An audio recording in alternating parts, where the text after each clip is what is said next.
Hi, this is Mike Holman, Vice President of Research at Lux Research here at the Lux Executive Summit, joined now by Joe Vaillancourt, who is the VP of Corporate Venturing at Waste Management. Yes.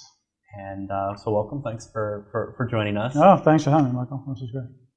Well, just to start out, to get a little bit of background, because corporate venturing at Waste Management, I think, is kind of a unique activity, even relative to some other corporate venturing programs that are out there. One, because for a lot of people, the idea of a waste management company doing corporate venturing is kind of an interesting and novel one to begin with, and because you guys have a different sort of focus from a more traditional venturing organization that might be focused on supporting things that are closer to the core business. So talk a little bit about what your focus is in venturing and how that's kind of evolved over the years. Sure, absolutely. So as we're referring to it, the corporate venturing activity has been around with Waste Management for just about under 7 years now. And prior to that, as you know, the waste industry has been a fairly stable industry, probably with the exception of the emergence of recycling over the last 30 years. But sort of the core operations of waste management hasn't really changed. Mm-hmm. And the waste management itself has sort of grown through consolidation and mergers and acquisitions over the years. And so, 6 or 7 years ago, there was a recognition that the company needed to grow. We're limited to growth by the DOJ, by our sheer size in the marketplace, and so how do we go about doing that? And so we didn't have sort of the internal experience and expertise around sort of growing organically. And so anyway, our group was spawned. And at that time, frankly, I'm not sure we had a very focused view on how to go and do what it is that corporate venturing would go do. So we spent a few years really just sort of looking at the landscape. And what was interesting, at least to the folks in our group, is that, Waste Management is a very strong operational company. It really knows its business. Best in class, I would sort of argue. But it spends 100% of its time internally focused on that activity and really wasn't paying too much attention around the sort of the external trends that might have some huge disruption impacts to it. And so as we sort of got our legs and sort of understood what was going on, we saw a lot of different disruptive tensions coming from lots of different atypical competitor sets. We're not as worried about some of our core competitors, but you're seeing the influence of technology and print going away and packaged materials shrinking and sustainability initiatives of corporations trying to make efficient supply chains. You got regulation. You have all these things coming at us that are putting pressure on traditional landfill disposal. And so what we have found and what we've settled into is sort of an external agnostic innovation platform. Mm-hmm. And so our group now looks at using venturing as a tool to leverage that innovation for the company. I guess what you guys are probably best known for is a lot of the waste to energy type of investments. And how did that come to be at least one of your focus areas? Yeah, so some intention, some not, right? So I mean, placing yourself back in time when we sort of got our legs, it was really at the height of clean tech, right?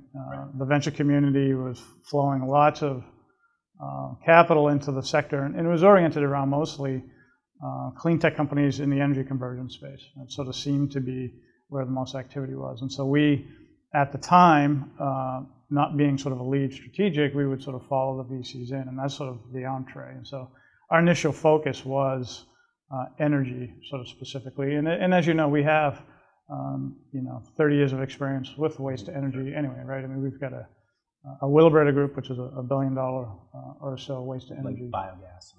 And then we have biogas to electricity on our landfills. And so we already had, many years of about 1,200 megawatt portfolio. Mm-hmm. So it's very natural for us to get into that. However, what we have sort of broadened our thesis to sort of look at any conversion technology that enhances the value of the material that we're managing.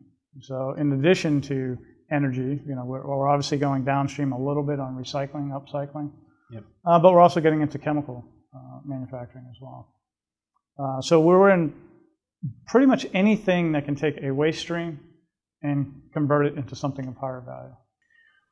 Well, so I mean, you talked a little bit about how you see things evolving going forward, sort of the next 3 to 5 years, but maybe even looking a little bit beyond that. Are some of the things that, stuff that's not really on people's radar today that you think might be really big opportunities, either for waste management or just sort of in the venturing world in general, sort of in the 5 to 10 year time frame?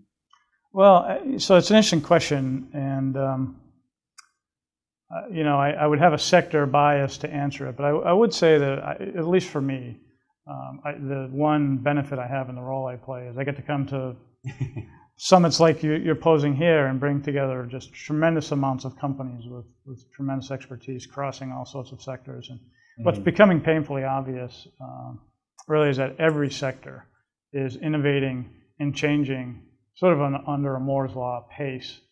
And what's not clear to me is how all of those emerging supply chains overlap and where companies will take a position, where they will partner, where they will vertically integrate. And I think that will decide a lot about how some of this shakes out. If I look at it from our industry, I'm fairly confident that what we're talking about will be different. We've been looking at single-purpose technologies to convert a type of material to a type of output. And I think it necessarily has to be a distributed model because we have to get close to where the waste is generated. So distributed energy and chemical production will be important. But I also think if you're really going to look at a non-landfill option, you're not talking about curbside waste only, right? You're talking about medical waste and hazardous waste, radioactive waste, all sorts of things. And I sort of envision that what we will be able to do is take our competencies and our understanding of these technologies without having to own them, but with an agnostic view of being the expert on integrating those. And you'll see more localized eco-parks where it gets rerouted from the landfill, it goes to one location, that location may have 7 or 8 technologies in it. They're integrated in a way that makes efficient use of capital and efficient use of product production. And in that way, you can see many more corporate and strategic partnerships happen. Yeah, and I think you see in a lot of these industries, people are caring a lot about feedstock diversification and supply chain diversification, and thinking about designing for end of life, cradle to cradle, and cradle to grave, and cradle to cradle type of concepts, and obviously that brings them into your world. And the challenge there really, right, is which technology do you actually think has the most optimal economic sustainability to it?